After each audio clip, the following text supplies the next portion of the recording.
আল্লাহর দেওয়া নূরের আলোয় তিনি দেখতে পাচ্ছিলেন শত শত বছর পরের পৃথিবী। তিনি দেখতে পাচ্ছিলেন বিশাল বিশাল সাম্রাজ্যের উত্থান আর পতনের দৃশ্য। আর সেই ভবিষ্যৎবাণীগুলোর মধ্যে অন্যতম বিস্ময়কর ছিল পারস্য, অর্থাৎ আজকের ইরানকে নিয়ে করা কথাগুলো। আসুন সেই শিহরণ জাগানো ভবিষ্যৎবাণীগুলো আজ আমরা গভীরভাবে অনুভব করি। পারস্য বা আজকের ইরানের মানুষদের মেধা আর জ্ঞানের প্রতি আল্লাহর রসুল সাল্লাল্লাহু আলাইহি ওয়াসাল্লাম কতটা উচ্চ ধারণা রাখতেন তা জানলে আপনি অবাক হয়ে যাবেন। একদিন নবীজির ওপর পবিত্র কোরআনের সূরা জুমুয়া নাজিল হল।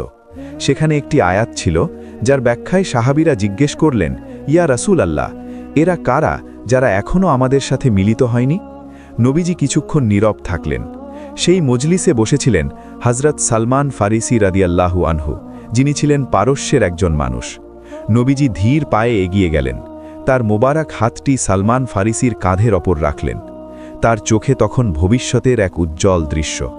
তিনি এক অদ্ভুত মায়াবী কণ্ঠে বলে উঠলেন, ঈমান যদি সুরাইলা নক্ষত্রের কাছেও চলে যায়, তবু পারস্যের কিছু মানুষ সেখান থেকেও তা আয়ত্ত করে নেবে।